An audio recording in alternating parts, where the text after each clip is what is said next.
A cold October morning in Harrisburg greeted me with the usual ache in my joints. 71 years old is no joke, especially when you've worked your whole life sitting over numbers and reports. 32 years in the accounting department of the First National Bank of Harrisburg had taught me two things. You can't trust people, and money must be counted carefully. My name is Edith Winters. I am a widow of 20 years, the mother of one son, and unfortunately, the mother-in-law of one daughter-in-law. I live in a two-story house on Oak Street that my late husband Harold and I bought back in the 70s. It's not luxurious, but it's nice, with a small garden and a garage where my 6-year-old Toyota, my husband's last gift to me before he died, stands. My day starts the same way: a cup of strong tea, peanut butter toast, and my day planner. Despite retiring 12 years ago, I still keep strict records of all expenses and income. Habit or professional deformity, call it what you will. Weber called today. I mumbled to myself as I reviewed yesterday's notes. He promised to come by this weekend with Tabitha. I wondered what they needed this time. My son Weber is an only child, born late in life when I was in my late 40s. As a child, he was a sweet boy with lively eyes and perpetually scraped knees. Now he's 49 and works as an insurance claims inspector for a large company. He's tall with a budding bald spot and a growing belly, a classic middle-class American who thinks he deserves better. I sighed, remembering how things had changed since he'd married Tabitha 15 years ago. Tabitha Ramsgate, now Winters, had been the receptionist at the expensive dental clinic where Weber had gotten his teeth treated. I remember their wedding, a modest ceremony in the town hall, and a small reception at a local restaurant that I paid for. Tabitha smiled so genuinely at me then, called me Mommy, and promised to take care of my precious boy. The first cracks in our relationship appeared about a year after we were married. Weber and Tabitha came to visit often, but the conversations increasingly centered on my house, car, and savings. Mom, you should think about rewriting the house, Weber said at dinner. Property taxes are going up, and if something happens to you, we'll have to pay a huge inheritance tax. Nothing's going to happen to me, I replied at the time. The doctor says I'm in great shape for my age. Edith, darling, Tabitha intervened with a luscious smile. Nobody lives forever. It's better to settle all legal matters in advance so there's no trouble later. These conversations were repeated with enviable regularity. First, every 6 months, then every month, and lately almost every visit. I was not a naive old lady. In my years at the bank, I'd seen enough family dramas over inheritance to know that my son and his wife were waiting for me to die so they could have my house and savings. Setting the cup aside, I walked to the window. Across the street, Myrtle Landau, my neighbor and only friend, was sweeping up fallen leaves. In her 68 years, Myrtle remained vigorous and active. Having worked as a telephone exchange operator all her life, she knew all the town gossip and was never shy about expressing her opinions. "Hello, Edith," she shouted when she saw me through the window. "Come out, the weather is lovely." I waved at her and went out on the porch. Myrtle came across the street, leaning on her broomstick like a cane. "Did your son call yesterday?" she asked without preamble. "Yes, they're coming over on Saturday." "What do they want this time?" snorted Myrtle. "Are they going to persuade me to sell the house and move in with them again?" "More like a nursing home," I grinned bitterly. Tabitha had left a Sun Valley brochure on the table last time. She thinks I didn't notice. "Sun Valley?" Myrtle was indignant. "That's the place where old people sit in the hallway and stare at one point. My cousin used to work there as an orderly, and she told me about the horrors." I nodded, unsurprised. The internet and Myrtle were my main sources of information. I'd long ago researched all the nursing homes in the area, their prices, conditions, and reviews. Sun Valley wasn't the worst option, but it wasn't a place I wanted to spend the rest of my life either. They think I don't understand what's going on, I said quietly. Weber needs my house and my savings. He's always been impatient. Myrtle put her hand on my shoulder. And what are you going to do? I have a plan, I answered, glancing at my watch. I'm meeting with Aldrich today. I need to finalize the last details. Aldrich Pierce, the property lawyer. Myrtle raised an eyebrow. You're friends with him. Friends with him? I couldn't help laughing. My God, Myrtle, he's 75 years old, and he's been my friend since high school. He and I are just old buddies. Besides, he was Harold's best friend. Well, there's nothing wrong with friends at our age, she said with a wink. After Myrtle left, I went back into the house and pulled a file from the safe hidden behind the painting in the bedroom. Going through the papers, I remembered the day Weber had first brought Tabitha to our house. It had been in the summer, almost 16 years ago. Harold was still alive, but he was already very sick. We were sitting in the backyard, Harold in his favorite rocking chair, and I was making lemonade. Weber arrived unannounced, bringing a slender blonde with cool blue eyes and a perfect smile. Mom, Dad, this is Tabitha, he said then, beaming with pride. We've been dating for 3 months now.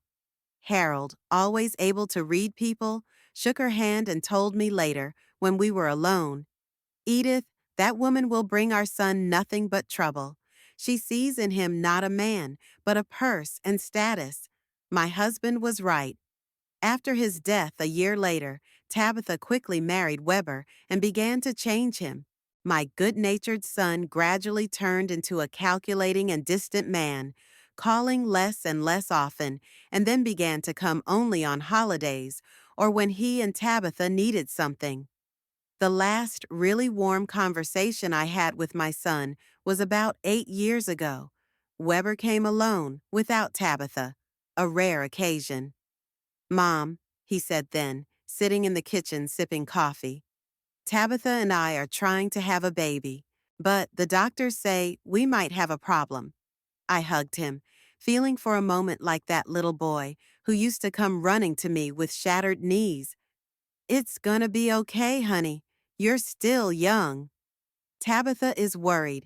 She's 37 now, and she's afraid time is running out. He's been quiet. She says if we have a baby, you're going to have to help a lot. Financially, I mean. That was it. Even in a rare moment of sincerity, the conversation still turned to money. I have some savings, I said then, but I plan to spend most of it on my old age.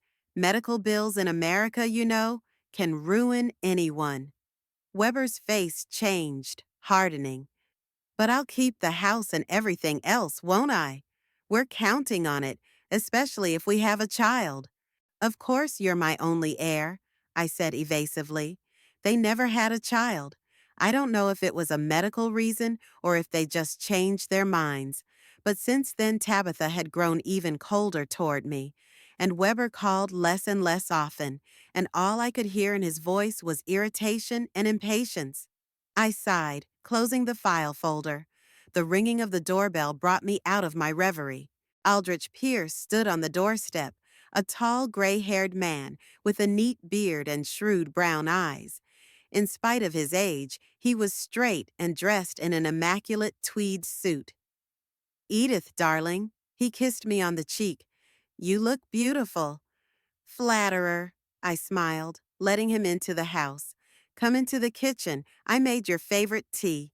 Aldrich was not only a family friend, but one of the best estate attorneys in our town until he retired 5 years ago. Harold and I had been friends with him since high school, and it was Aldrich who had helped us with our purchase of this house in the 70s. So, he said, settling himself at the table and pulling a folder out of his briefcase, I've gone over all the documents and drawn up the necessary paperwork. Are you sure you want to go this route? I nodded, pouring tea into cups. I'm more than sure. I see where this is going, Aldrich. They won't stop until they have everything I have. But it's your son. he said softly. Maybe you should try talking to him frankly. It's no use talking to him. He's completely under Tabitha's influence. I shook my head. You don't see the way they look at my house every time they come over. It's like they're already figuring out what they can sell and what they can throw away. Aldrich sighed and pulled the first document out of the folder. Good, I've prepared a power of attorney that will take effect if you become incapacitated. According to it, I'll be in charge of your affairs, not Weber. Perfect, I nodded. I've also reviewed your will. According to the new version, the bulk of your assets will go into a special trust that will pay you a monthly allowance no matter where you live. And the house? I asked, even though I already knew the answer. The house will go into the trust with the stipulation that you can live in it for the rest of your life. When you die, the house will be sold and the proceeds distributed according to your instructions. I nodded in satisfaction. The plan was well thought out. Weber and Tabitha would receive neither the house nor a significant amount of money, just the token inheritance I was obligated to leave as an only son by state law. What about the receipts? I asked, pulling a stack of papers out of my folder. Aldrich looked through them and whistled. Impressive. There's almost $40,000 worth here, all signed by Weber? Yes, for the last 10 years.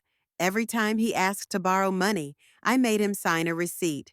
Of course, he didn't think I'd ever ask for the money back.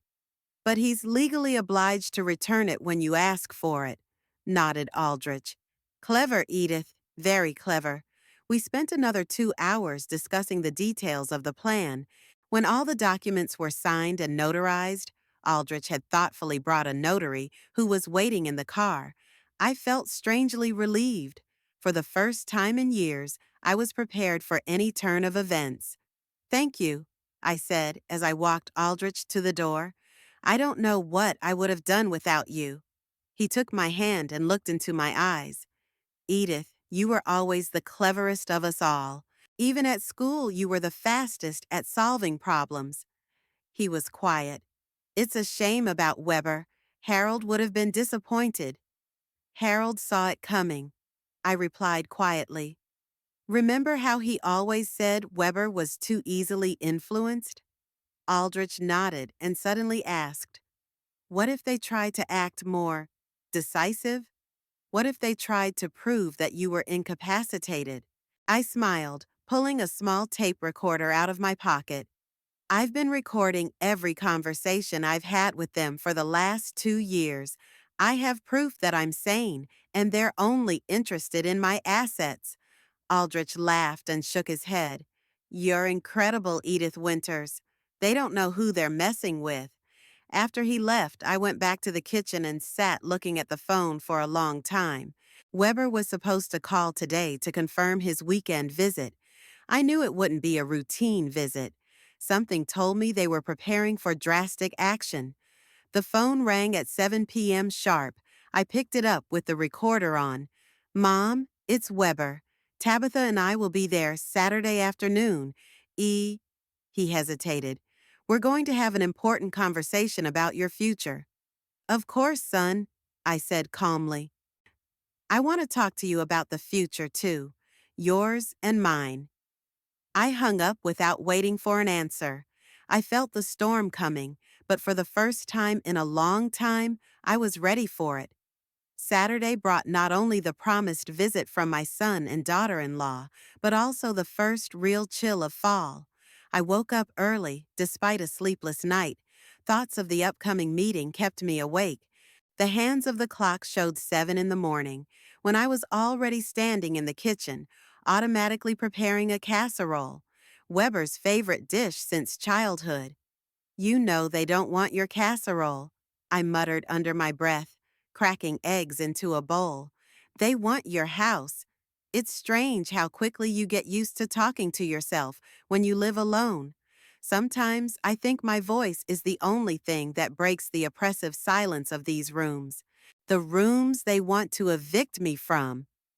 The doorbell rang at 11:30 sharp. Tabitha was always punctual.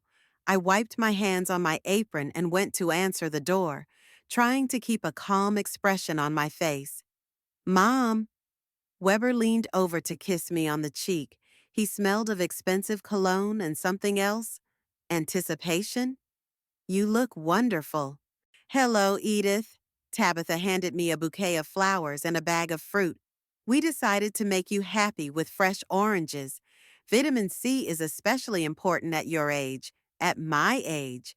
She never missed an opportunity to remind me of my years, as if I could forget how old I was. Come on in. I gestured for them to come inside. I made casseroles and tea. Oh, Mom, you didn't have to bother, Weber said, but his eyes were already searching the hallway. Have you changed anything here? No, it's just as it was, I replied, watching Tabitha take off her expensive coat. It must have cost more than I'd spent on clothes in 3 years. We walked to the kitchen, and I started pouring tea. My hands were shaking slightly, but I hoped they wouldn't notice. Tabitha sat down at the table, her skirt neatly straightened, and looked around as if she were appraising antiques at an auction. You know, Edith, she began, taking the cup from my hands. I saw a very similar set in an antique shop the other day. They said it's the kind of thing that's in great demand now. Harold gave it to me for our 20th anniversary, I said. I'm not going to sell it. Of course not, Weber quickly intervened. Tabitha was just pointing out that you have good taste. I nodded silently and sat down across from them. This was the beginning of our usual game of politeness, underneath which there were other motives. How's your health, Mother? Weber asked, putting a large piece of casserole on his plate. Do you see a doctor regularly? Twice a year like I'm supposed to, I answered. Dr. Grayson says I'm in great shape for my age. But you realize that at your age, things can change overnight, Tabitha said, barely touching her food. My aunt was feeling fine too, and then she fell and broke her hip. She couldn't live on her own after that. Oh, so that's it. A new tactic to scare me with stories of helpless old people. I'm very careful, I said, and I have Myrtle across the street. We look out for each other. Myrtle? Tabitha puckered her lips. She's an old lady herself. What kind of help would she be in an emergency? She's 3 years younger than me, and she drives, I countered. Besides, we both have panic buttons on our phones. Weber and Tabitha looked at each other. I already knew that look. They'd rehearsed this moment. Mom. Weber set his fork aside and covered my hand with his. Tabitha and I are very worried about you. This house is too big for one person. It's expensive to maintain, and the stairs are becoming dangerous. I only use the first floor, I said. I go up once a week to air out the rooms. You see? Tabitha exclaimed. You don't even use half the house. It's unsustainable. I sighed and sipped my tea. It was going to be a long day. After lunch, Weber suggested we take a look around the house, just to see if everything was okay. I agreed, though I understood the true purpose of the inspection. They walked slowly through the rooms, stopping at every painting, every piece of furniture. This dresser must be valuable? Tabitha asked, running her hand over the polished surface of the antique dresser in the living room. I got it from my grandmother, I answered. I don't know its market value. Maybe we should appraise some of the pieces, Weber suggested, for insurance purposes. My insurance covers the whole property, I said. There's no need for a separate appraisal. They looked at each other again. Something in their looks made me even more wary. When we got to the second floor, Tabitha couldn't resist commenting, God, Edith, you're having a hard time climbing those stairs. You're out of breath.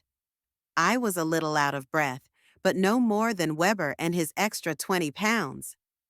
I'm fine, I replied. The doctor says that this kind of exercise is good for me at my age. They lingered in Weber's bedroom, which had been untouched since he'd gone off to college 30 years ago. Tabitha surveyed the room with undisguised interest. It would make a wonderful study, she said, or a nursery if we ever have a baby. I didn't say anything. They were both well into their 40s, and the subject of children was a sore subject. I knew they'd tried, but to no avail. Sometimes I thought their obsession with my property was some sort of compensation for their lack of heirs.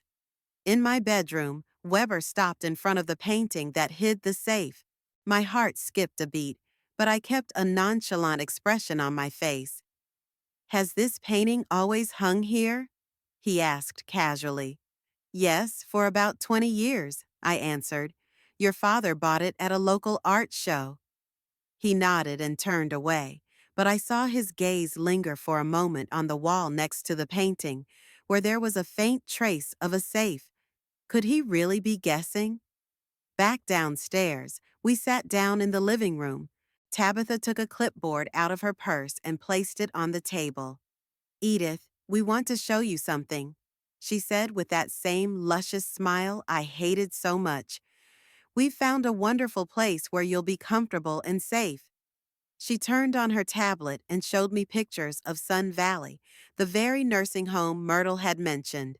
Bright rooms, smiling seniors, nurses in perfectly ironed uniforms. "There's round-the-clock medical supervision," Tabitha continued, leafing through the pictures. "3 meals a day, a library, and even a pool for water exercises. And it's not far from us," Weber added. "We'll be able to visit you every weekend." Just like with my funeral, I thought.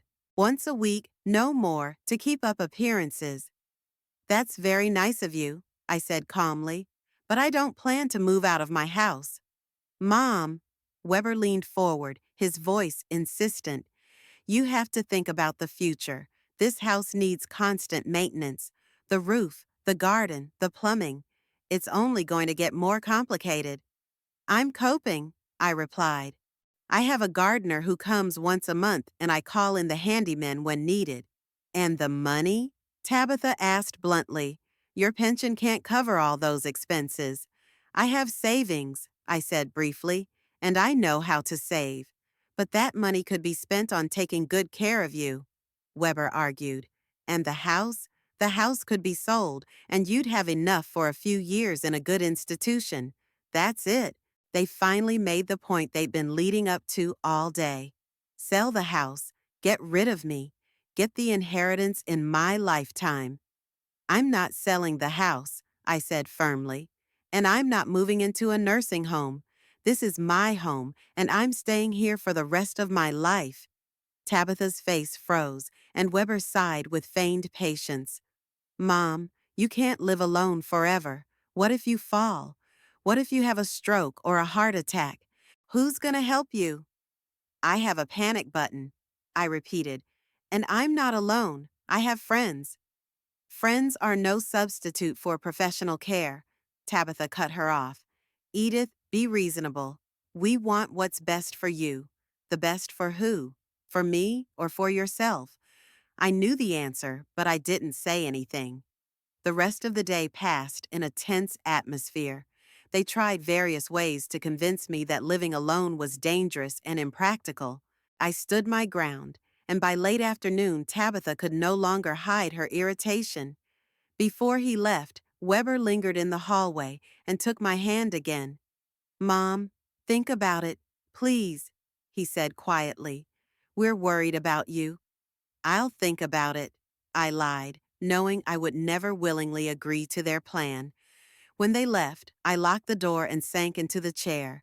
My hands were shaking, but not from fear, but from anger. How dare they?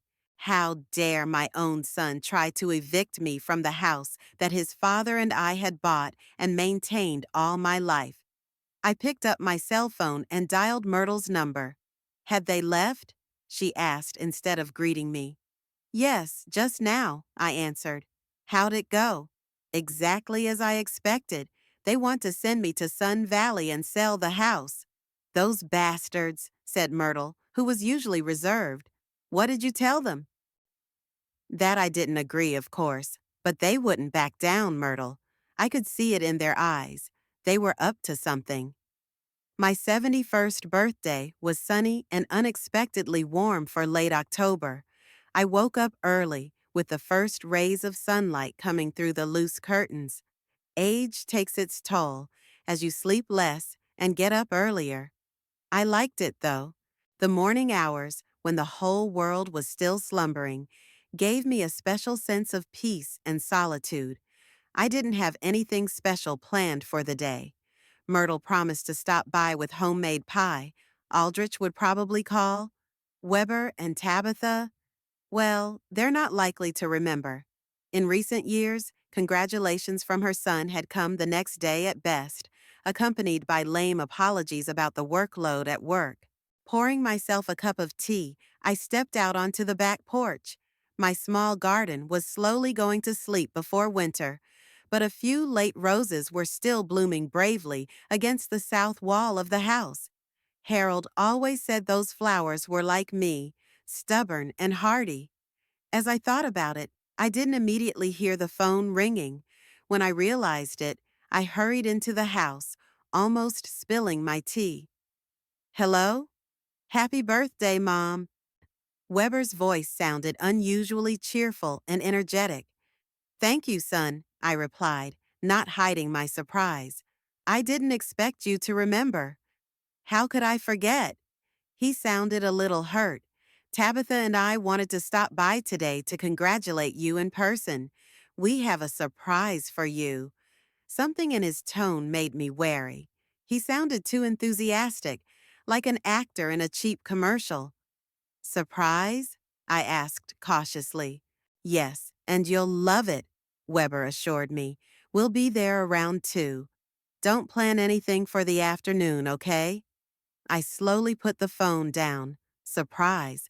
The last time Weber had surprised me, it had been on a familiarization tour trip to Sun Valley. I refused to get out of the car then, and that was the cause of our big fight. I should have called Aldrich, but I didn't want to disturb him this early. Instead, I dialed Myrtle's number. Weber called, I said as soon as she picked up. He and Tabitha are coming over tonight, and they say they have a surprise for me. On your birthday? Myrtle's voice sounded as suspicious as my thoughts. That's strange. They don't usually even call. That's what I'm saying. I don't like this, Myrtle. Do you want me to come over when they're at your place? My friend suggested it. I'll tell them I came by to say congratulations. No. I shook my head, though she couldn't see it.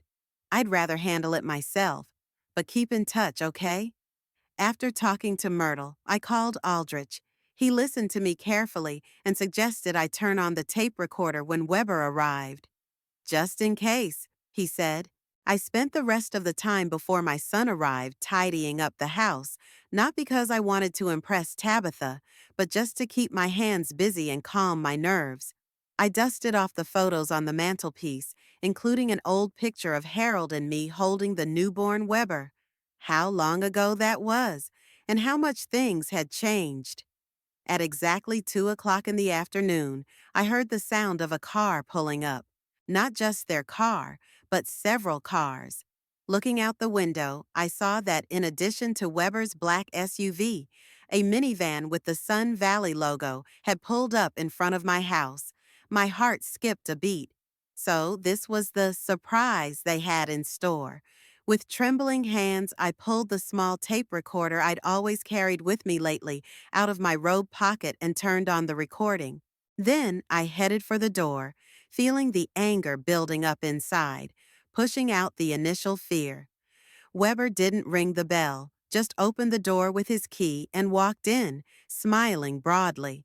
He was followed by Tabitha in an elegant gray suit and 2 men in Sun Valley employee uniforms. Happy birthday, Mom, Weber exclaimed, coming over to give me a hug. I took a step back. What's that supposed to mean? I asked, nodding toward the nursing home staff. Why are these people here? Weber's smile became a little strained, but it didn't disappear. Mom, Tabitha and I have made a decision. You're moving into Sun Valley today. We've already organized everything. A cozy room overlooking the garden, just the way you like it. They even made a birthday cake in honor of your birthday. I looked at my son, not believing my ears. Did he really think I would just agree and go with them? I'm not moving anywhere, I said firmly. This is my home, and I'm staying here. Tabitha stepped forward, her flawless face a fake concern.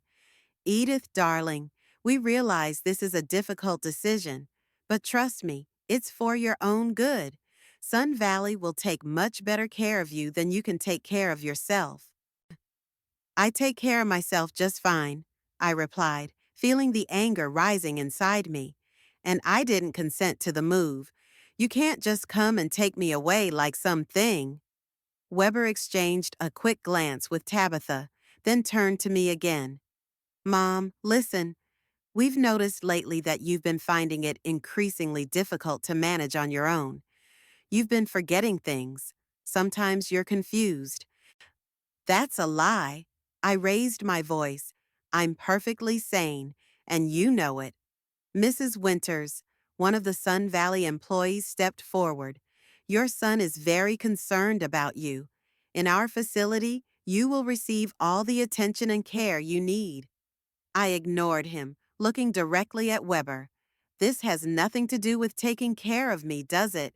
It's all about the house and my money. Weber's face flashed, but he quickly pulled himself together. Mom, you don't know what you're talking about. Your house needs constant care that you can't provide. We want to help. Help yourself, I parried. I'm not blind or deaf, Weber. I heard you and Tabitha discussing what you'd do with my house after you got rid of me. Tabitha glanced fearfully at the nursing home staff, then stepped closer to me, lowering her voice. Edith, you're very upset right now, and you're saying things that don't make sense. That just proves we're right. You need help. I felt panic rising inside me. They were trying to make me look crazy in front of witnesses. It was part of their plan. I'm calling Aldrich, I said, pulling out my phone. Your old lawyer friend? Weber grinned. Mom, he can't help. I have a report from Dr. Fielding on your condition. He recommends immediate hospitalization in a facility with 24-hour care. Dr. Fielding? I was shocked. I had never been to Dr. Fielding. You don't remember, Tabitha said softly. This is further proof that you need help. It was just unbelievable. They fabricated a medical report. I felt my legs give out, and I sank into the nearest chair. I'm not going, I repeated, trying to keep my voice firm. This is my home, and you have no right to take me away from it against my will. Weber sighed and looked at the Sun Valley staff. See? She doesn't understand what's going on. Can you help us? One of the men nodded and stepped forward. Mrs. Winters, we can do this the easy way or the hard way. But either way, you are moving into our facility today. I couldn't believe this was happening. My own son had brought in strangers to forcibly remove me from my home. I was frantically thinking of what to do. I need to pack, I said finally, trying to buy time. Of course, Mom. Weber sighed in relief. We'll help you. No, I held up my hand. I'll do it myself. Give me half an hour. Tabitha wanted to object, but Weber stopped her. Okay, Mom, half an hour. We'll wait here. I walked slowly up the stairs to my bedroom, feeling their gazes on my back. As soon as the door closed behind me, I rushed to the phone and dialed Aldrich's number. When he answered, I quickly and quietly explained the situation. They can't do that, he said firmly. I'll come right away. There's no time, I whispered. They're waiting downstairs, and I don't think they're going to let me wait for you. They have a fake medical report. Aldrich was silent for a moment, then said, Listen carefully, Edith. Sometimes it's better to retreat than to win. You go with them now, and I'll act immediately. In a day or two, we'll get you out of there and bring them to justice. But my home. I felt tears coming to my eyes. They'll take it as soon as I leave. They can't do anything to the house without your signature, Aldrich assured me, and you won't sign anything at Sun Valley no matter what they say. Promise? I promise. I wiped away my tears. Thank you, Aldrich. After the conversation, I opened the safe behind the painting and pulled out the most important documents: the will, Aldrich's power of attorney, medical reports on my health, bank statements. All of these I put in a small purse that I could hide under my clothes. Then I began mechanically folding clothes into an old suitcase: a few dresses, underwear, a warm robe, house slippers. A picture of Harold on the bedside table caught my eye. I picked it up and held it to my chest. "What would you do, Harold?" I whispered. "What would you do with our son?" There was no answer, of course, but I could imagine what my husband would have said. "Take them by stealth, Edith. You've always been smarter than they are." A knock at the door brought me out of my reverie. "Mother?" Weber's voice sounded impatient. "Are you coming soon?" "Just another minute," I replied, quickly stuffing the picture into my suitcase. When I got downstairs, they were all waiting for me in the hallway. Tabitha was already opening cabinets and pulling out drawers as if she were taking inventory. "What are you doing?" I asked sharply. She flinched and slammed the drawer shut. "Just seeing if you've forgotten anything important." "There is nothing important to you in my house," I said coldly. Weber picked up my suitcase. "Mom, don't start that again. It's all for your own good." "My own good?" I looked him straight in the eye. "Then tell me the truth, Weber. What do you plan to do with my house and car while I'm gone?" He hesitated, not expecting a direct question. "The house will need to be maintained. Maybe Tabitha and I will move in here for a while to keep an eye on it." "And the car?" I insisted. "Why do you want my car? It's in the garage, and I've hardly driven it lately." "There's no point in having a good car just sitting there," Tabitha interjected. "We could use it while you're resting." "Resting," I grinned bitterly. "Call things what they are, Tabitha. You want to get rid of me so you can have my property." "That's not true," Weber exclaimed, but his face reddened, betraying the lie. One of the Sun Valley employees coughed. "We should get going, Mrs. Winters. There's a birthday dinner waiting for you at the facility." I slowly looked around my house: the living room with the worn but cozy sofa, the kitchen where Harold and I had spent so many evenings talking, the pictures on the walls, each one a piece of my life. Was this really the last time I'd see it all? "Okay," I said finally. "I'll go, but know this isn't over." Tabitha rolled her eyes, but Weber just nodded, clearly satisfied that I didn't have to use force. "House and car keys." He held out his hand. I slowly pulled a bunch of keys out of my pocket and handed them to him, keeping only the small mailbox key, which he didn't notice. "You'll like it at Sun Valley," one of the employees said, picking up my suitcase. "We have great facilities for people your age, my age," as if being 71 was a judgment call, as if I wasn't a person anymore, just an old lady to be gotten rid of. As I walked out of the house, I cast one last glance over my shoulder. Tabitha was already sitting in my favorite chair, and Weber was standing at the window, surveying the room. They weren't even trying to hide their impatience to take possession of my house. The Sun Valley minivan was clean and smelled of antiseptic. I was helped into the back seat, and an employee who introduced himself as Paul buckled my seatbelt like I was a child. "Don't worry, Mrs. Winters," he said with a professional smile. "Many of our residents are resistant at first, but they get used to it and even thank their families for their decision." I said nothing, staring out the window at my house, which grew smaller as the car drove away. Weber and Tabitha stood on the porch, waving goodbye to me with fake smiles. As soon as the minivan turned the corner, I was sure they ran back into the house to begin its inspection. The drive to Sun Valley took about 30 minutes. All that time, I sat in silence, pondering my next steps. Aldrich had promised to help, but how long would it take? A day? A week? I shuddered at the thought of what Weber and Tabitha could do in that time.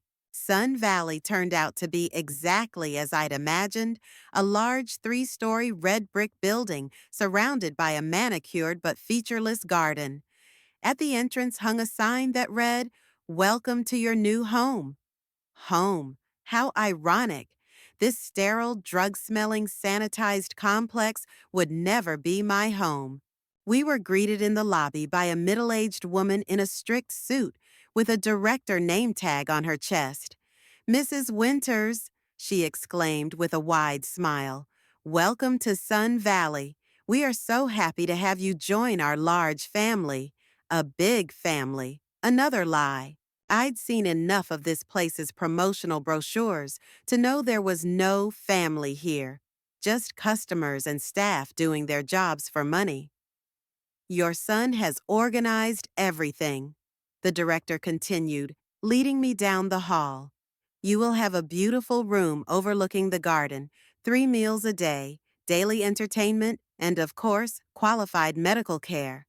"What about my freedom?" I asked. "Is that included in the package?" The director hesitated for a moment, but quickly restored her professional smile. "We have a very liberal regime, Mrs. Winters. You are free to roam the compound. You must be accompanied or authorized in writing by your guardian to leave the compound." "My guardian?" I stopped. "I don't have a guardian. I am a capable adult." The principal exchanged quick glances with Paul, who was accompanying us. "Of course, Mrs. Winters. I was referring to your son, who has all the paperwork." "My son has no right to make decisions for me," I said firmly. "I didn't sign any documents giving him that right." "Well, that's a question for the lawyers." The director obviously wanted to close the subject. "Now let me show you your room." The room was small but clean. A bed, a bedside table, a closet, a table with a chair and a small armchair by the window. The window did face the garden, but it was barred for security, as the head mistress explained. "Dinner is at 6 in the common dining room," she said, leaving me alone. "Now rest. Get used to your new surroundings." As soon as the door closed behind her, I sank down on the bed and finally let myself cry. Tears streamed down my cheeks, washing away the tension and fear of the last few hours. I cried not out of self-pity, but out of anger and frustration. How could my son do this to me? How could life turn out to be such a betrayal? Wiping away my tears, I pulled my cell phone out of my secret pocket and dialed Aldrich's number. He answered after the first beep, as if he'd been waiting for my call. "Edith, where are you?" "At Sun Valley," I answered quietly. "They brought me here as planned." "I've already contacted Judge Harrison," Aldrich said. "He'll sign a release order for you, but it'll take a day or two." "A day or two," I repeated in a lifeless voice. In that time, Weber and Tabitha would have my whole house upside down. "The main thing is they can't sell it," Aldrich reminded me. "We have all the paperwork, remember?" I nodded, though he couldn't see it. "Yes, I remember. But I'm scared, Aldrich. This place, it's like a prison in here." "Hold on, Edith." His voice sounded sure. "We'll get you out of there, I promise." After the conversation, I tucked the phone back into my secret pocket and walked to the window. The sun was already slipping toward the horizon, coloring the sky orange. Somewhere out there, a few miles away, was my real home, the one I'd built and cherished all my life. And now it was being ruled by strangers. I pressed my palm against the cold glass. It was probably the worst day of my life, the day my own son betrayed me for money and possessions. But I wasn't going to give up. Somehow I had to get out of here and get back what was rightfully mine. A knock on the door interrupted my thoughts. "Mrs. Winters?" A young nurse came into the room. "It's time for dinner. And we have a special cake in honor of your birthday." "Birthday. I completely forgot it was my birthday. 71 years old, the age when you think you're past the worst of it. I was wrong. I'm coming, I said, pulling myself together. The nurse escorted me to the dining room, where other residents were already sitting at long tables. Elderly men and women with blank or confused looks. Some were eating on their own, others were being helped by the staff. In the center of the room was a table with a large cake decorated with candles. The numbers 71 were lined with cream. "Attention, we have a new resident," announced the director, leading me over to the cake. "And today is her birthday. Let's all congratulate Mrs. Winters." A few people clapped languidly, while the rest of us continued to eat without paying attention to what was going on. "Make a wish and blow out the candles." The principal smiled. I looked at the candle lights flickering in the semi-darkness of the dining room. A wish? I had only one wish: to go home and punish those who had sent me here. I took a deep breath and blew out the candles with one determined exhale. The night in Sun Valley was endless. The hard bunk, strange noises from the hallway, and disturbing thoughts kept me awake. I lay staring at the ceiling and replayed the events of the past day in my head. My own son and his wife had brought me to this nursing home as if I were an unwanted thing that it was time to get rid of. The pain of betrayal was unbearable, but I didn't allow myself to get discouraged. The time for tears had passed. Now was the time for action.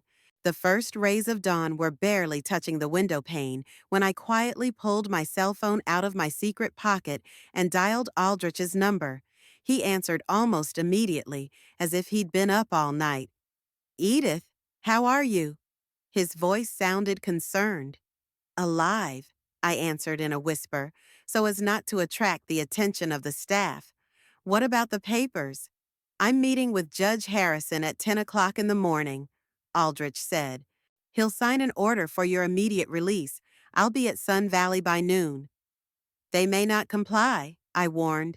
"They have some documents from Weber." "Forged documents," Aldrich said confidently. "I've already contacted Dr. Fielding. He's shocked. He's never seen you or signed any reports. Weber and Tabitha were in big trouble." A sense of relief came over me, but I knew this was only the beginning of the battle. "What about the house? Are they there yet?" "Yes." Aldrich paused. "Myrtle called. Saw them moving some stuff in last night. I guess they decided to move in right away." I gripped the phone so tight my knuckles turned white. They didn't waste any time. "Well, they're in for a surprise," I said, and for the first time in 24 hours, I felt something resembling satisfaction. "Activate Phase 2 of the plan, Aldrich." "It's already on." I heard the smile in his voice. "The paperwork went to the bank and the registry office this morning. It'll be official by tonight." "Thank you," I said sincerely. "I don't know what I'd do without you." "That's what old friends are for," he said simply. "Hang in there, Edith. I'll get you out of there soon." After the conversation, I hid my phone and began to prepare for the day ahead. Despite my age and the stress I'd been through, I felt a surge of energy. The plan Aldrich and I had been working on for the past few years was finally set in motion. At 7:30, there was a knock on the door, and a nurse came in, a young woman with a tired face and kind eyes.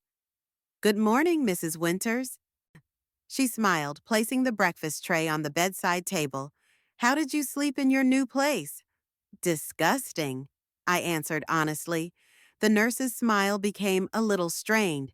"That's normal. The first few days are always hard, but you'll get used to it, you'll see." "I don't think I'll have that opportunity," I said, sipping the tasteless tea from a plastic cup. "I don't plan on sticking around." The nurse, her name tag read Lauren, sighed and sat down on the edge of my bed. "Mrs. Winters, I understand your feelings. Many new residents struggle at first. But believe me, Your family only wishes you well. I grinned bitterly. My family wants only one thing for me, to get out of my house and get my money.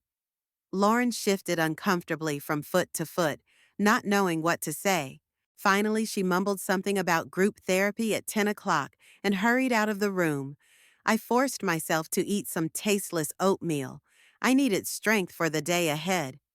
After breakfast, I cleaned myself up, dressing in my best blouse and pants. If I was going to leave this place with my head held high, I wanted to look accordingly. At 10 o'clock, I was escorted to the lounge, a large room with worn armchairs and a television where other seniors were already gathered. Some were dozing, others staring aimlessly into space.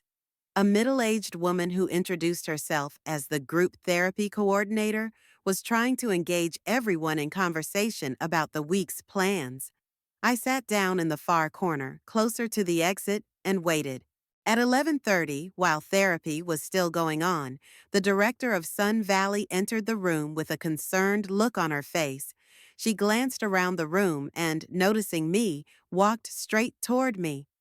"Mrs. Winters," she said quietly, leaning toward my chair. "You're expected in my office." "Who?"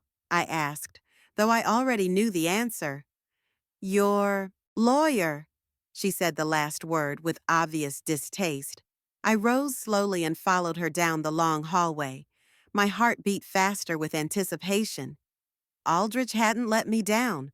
Aldrich was already sitting in the principal's office, impeccable in his tweed suit, with a folder of documents in his lap. Next to him was a man in a sheriff's uniform. "Edith." Aldrich rose to hug me. "Are you all right?" "I am now," I replied, feeling the tension of the last 24 hours begin to let go. The director of Sun Valley stood at the door, with her arms crossed over her chest. "Minus Mr. Pierce, I understand your concern, but Mrs. Winters is here on the authority of her son, who has all the necessary documents." "Forged documents," Aldrich interrupted her, pulling papers out of a folder. "I have a written statement from Dr. Fielding that he never examined Mrs. Winters and never signed any report that she was incapacitated, and also an order from Judge Harrison for the immediate release of Mrs. Winters and the voiding of all documents signed on her behalf by Weber Winters." He held out the papers to the principal, who took them with trembling hands. "Yeah, I didn't know," she mumbled, taking a quick look at the documents. "We were relying on information provided by Mrs. Winters' son. You held an elderly woman against her will based on documents you didn't even check." Aldrich's voice was icy cold. "That's a serious violation of the law, Ms. Parker." The director turned pale. "We acted in accordance with our standard procedures." "Your standard procedures include incarcerating citizens without due process?" Aldrich raised an eyebrow. "I wonder what the licensing board would have to say about that." The threat had an immediate effect. The director immediately changed her tone. "Of course, we will prepare Mrs. Winters for discharge immediately. I'm very sorry about this misunderstanding." "It's not a misunderstanding," I interjected. "It was a willful act by my son and his wife, and you were complicit." The director opened her mouth to object, but changed her mind and just nodded. "I'll have your things brought here." Half an hour later, I was in Aldrich's car, clutching my old suitcase tightly. The nightmare of Sun Valley was behind me, but the ordeal of meeting Weber and Tabitha was no less daunting. "Where to now?" Aldrich asked, pulling onto the main road. "Home," I said firmly. It was time to show my son what a real surprise was. Aldrich shook his head doubtfully. "I'm not sure that's such a good idea, Edith." "They'll be furious." "Let them." I looked out the window at the passing landscape. "I want to see their faces when they know the truth." Aldrich sighed, but he didn't argue. He knew me well enough to know that once I'd made up my mind, it was impossible to change my mind. On the way, he told me the details of our plan, which was already in motion. The trust is officially registered. The house now belongs to him, and you are the beneficiary with a lifetime right of occupancy. The bank has already received all the documents and has blocked your accounts for any transactions except those authorized by you personally or by me as your trustee. And the car? I asked.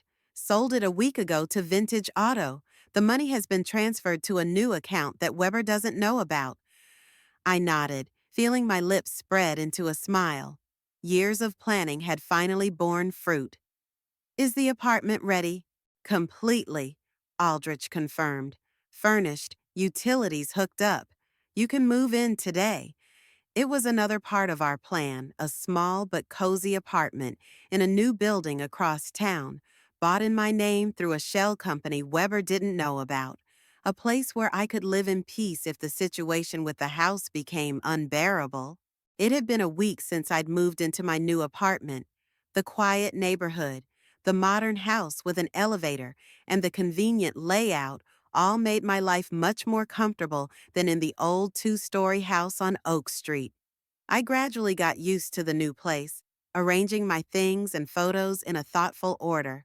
Only Harold's portrait took pride of place on the bedroom dresser, where I could see it every morning when I woke up. I was just finishing breakfast that morning when Aldrich called. "Good morning, Edith," he said, his voice as cheerful as ever.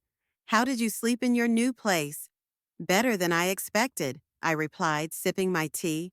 "Surprisingly, I like it here. Quiet, no creaking floorboards or ghosts of the past." "I'm glad to hear that." He sounded genuinely pleased. "I have news. The court has scheduled a preliminary hearing on your suit for next Wednesday. Weber got the notice last night." I felt my heart clench. Despite everything that had happened, the thought of a legal confrontation with my own son still hurt. Had he reacted in any way? I asked. "Oh, yes." Aldrich grinned. "He called me and yelled at me for about 15 minutes, threatened a countersuit, promised to prove you were incompetent, and swore he'd never pay back the money, which he said was a gift, not a loan." "Sounds like Weber," I sighed. "And Tabitha?" "She hasn't been in touch, but I've heard from mutual friends that she's furious and blames Weber for everything. They say they had a big fight after the bailiff's visit." I shook my head. Their marriage had always seemed to me to be based more on mutual advantage than on love. No wonder it started to burst apart as soon as their financial plans fell apart. "What should we do now?" I asked. "Nothing much," Aldrich replied. "I've prepared all the documents. We have receipts signed by Weber for a total of $45,000. All of them are legally drawn up with indication of the terms of return, which have long passed. The case is crystal clear. He could claim that I forced him to sign those receipts," I suggested. "Let him try," Aldrich said with confidence. "Every time he asked for money, you insisted on a receipt precisely because you foresaw this situation. That shows your foresight and capacity, not the other way around." After the conversation, I decided to take a walk around the neighborhood. It was a clear day with a light fall breeze, perfect weather for an elderly woman who had been cooped up for too long. I put on a light coat and set out to explore the neighborhood. Not far from the house was a cozy park with a pond where ducks swam. I sat on a bench, watching their measured movement on the water. These creatures knew no worries about inheritance, betrayal of loved ones, or litigation. Perhaps that was their wisdom. "Mrs. Winters," a voice behind me made me flinch. When I turned around, I saw Tabitha. She looked gaunt, with shadows under her eyes and her always perfectly styled hair in a sloppy ponytail. "Tabitha," I nodded, trying to stay calm. "I didn't expect to see you here." "Yeah, I was looking for you." She fidgeted with the strap of her bag. "The concierge at your house didn't want to tell me where you were, but I saw you coming out and followed." "You followed me?" I raised an eyebrow. "That's not very decent. I need to talk to you." She lowered herself onto the bench next to me without waiting for an invitation. It's very important.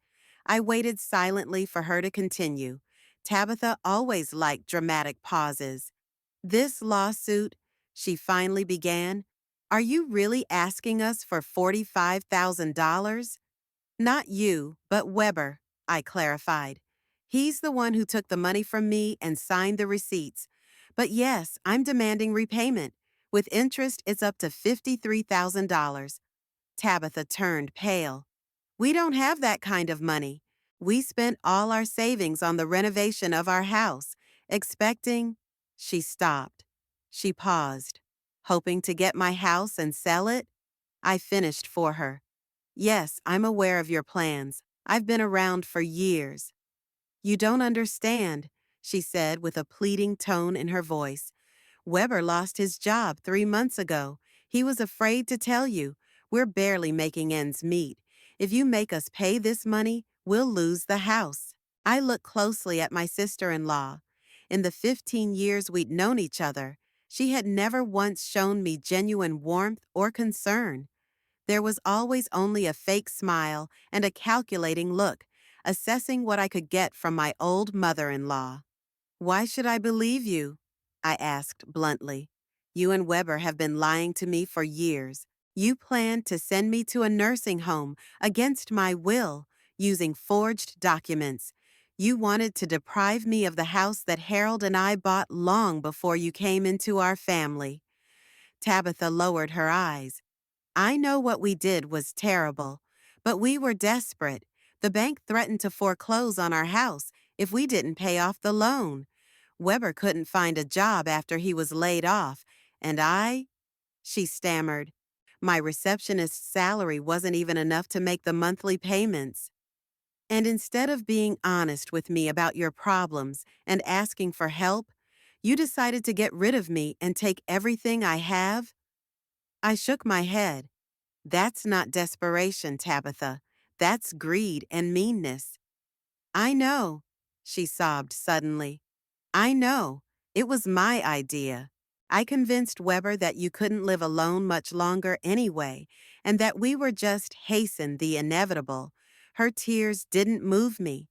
For too many years, I'd watched her manipulate my son, playing the role of loving wife or helpless victim of circumstance. What do you want from me, Tabitha? I asked tiredly. Why did you seek me out? She wiped her tears with the back of her hand, smearing her mascara. I came to ask you to withdraw the suit, to give us a chance to get back on our feet. Maybe we could pay off the debt gradually, in small installments. Where's Weber? Why hasn't he come forward with this request himself? Tabitha looked away. He's too proud. He says he'd rather declare bankruptcy than ask for your forgiveness. That sounded like my son. Always too proud to admit his mistakes. Always ready to blame anyone but himself. So he sent you to do his dirty work? I grinned. Typical Weber. He doesn't know I'm here, Tabitha admitted. He'd be furious if he found out. That surprised me. Maybe their marriage was really coming apart more than I'd realized. Well, I said, rising from the bench. Tell Weber I expect him in court on Wednesday. If he has a repayment offer, have him come there with it. Or have him call Aldrich. Please, Edith, Tabitha grabbed my hand.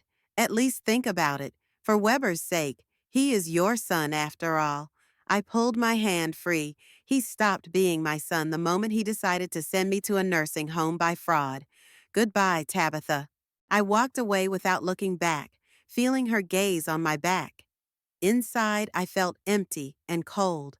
I felt no gloating or satisfaction, just fatigue and the deafening pain of realizing I no longer had a family.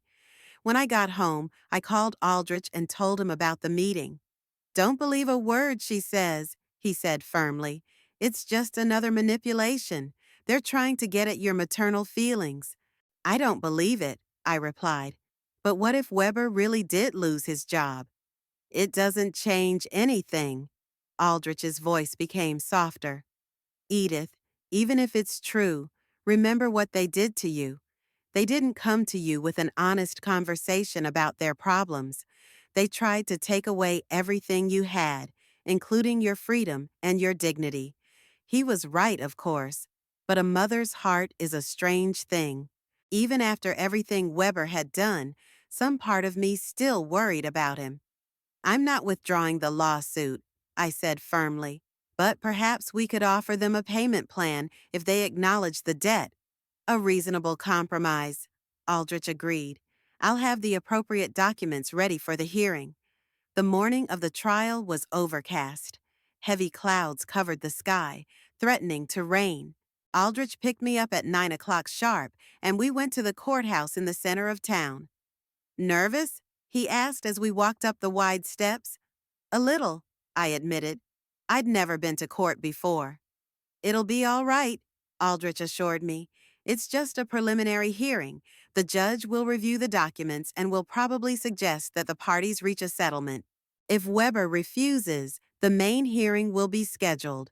The court corridor was crowded with people, attorneys in smart suits, clients with tense faces, bailiffs. Aldrich led me confidently through the crowd to the right room. Weber and Tabitha were already there. My son sat stone-faced, staring straight ahead. Tabitha was nervously rubbing the strap of her bag, avoiding my gaze. Next to them sat a young man in an inexpensive suit, apparently their lawyer. We took seats on the opposite side of the room. Aldrich spread out the papers in front of him, occasionally casting confident glances in my direction. I tried to look calm, though my insides were clenching from the confrontation ahead. Case number 234.18, Winters versus Winters, the clerk announced, and everyone stood up as the judge, a stern, middle-aged woman with an attentive gaze, entered. Be seated, she said, taking her seat.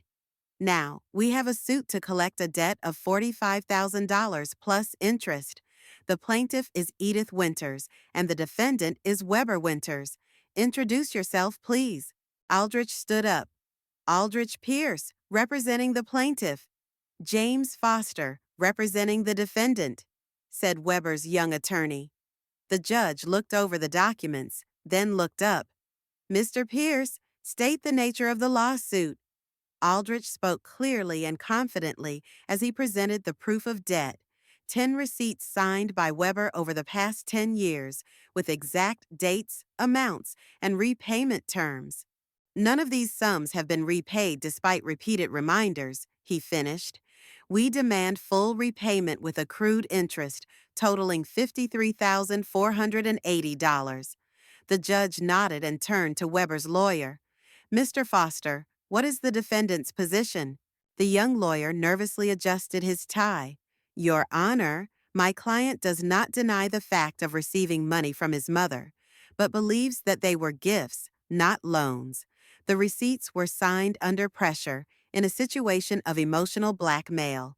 In addition, the plaintiff was already showing signs of cognitive impairment at the time of the money transfer, which calls into question her ability to understand the nature of these financial transactions.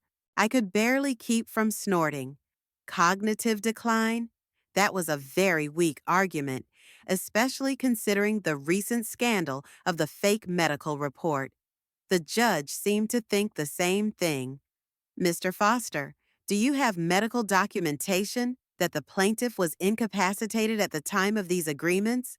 No, Your Honor, but I have a medical report confirming Mrs. Winters' full capacity, Aldrich intervened, holding out another document. The report of Dr. Grayson, her physician for 15 years, dated last month. The judge scrutinized the document, then shifted her gaze to Weber. Mr. Winters, you claim you signed these receipts under duress. However, there are 10 documents here, made at different times over a period of 10 years. Are you saying that you were under pressure for 10 years and could not refuse? Weber looked at me for the first time, his gaze full of cold fury.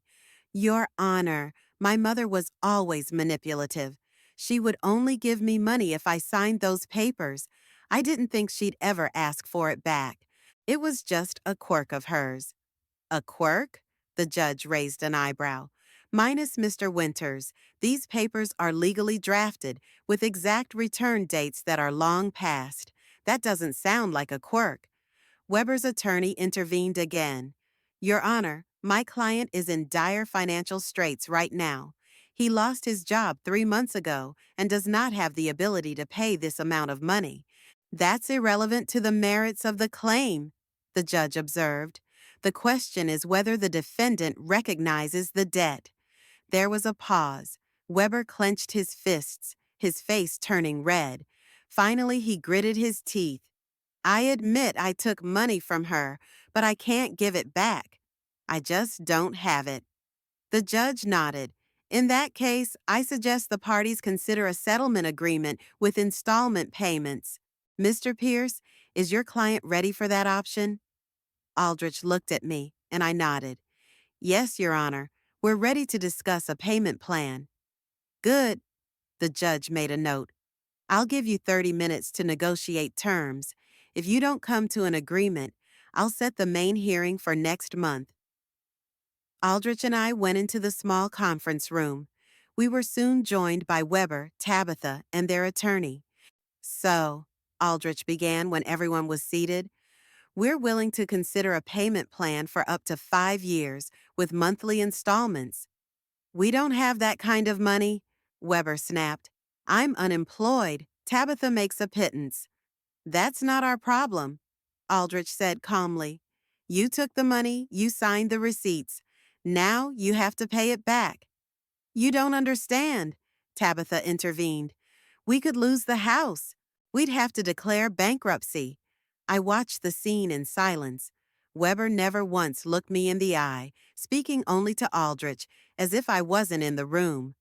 Maybe you could sell the house and buy something smaller, Aldrich suggested, or take on an extra job. Easy for me to say, Weber exclaimed.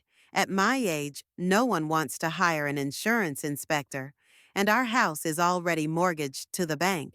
I finally decided to intervene. Weber, look at me.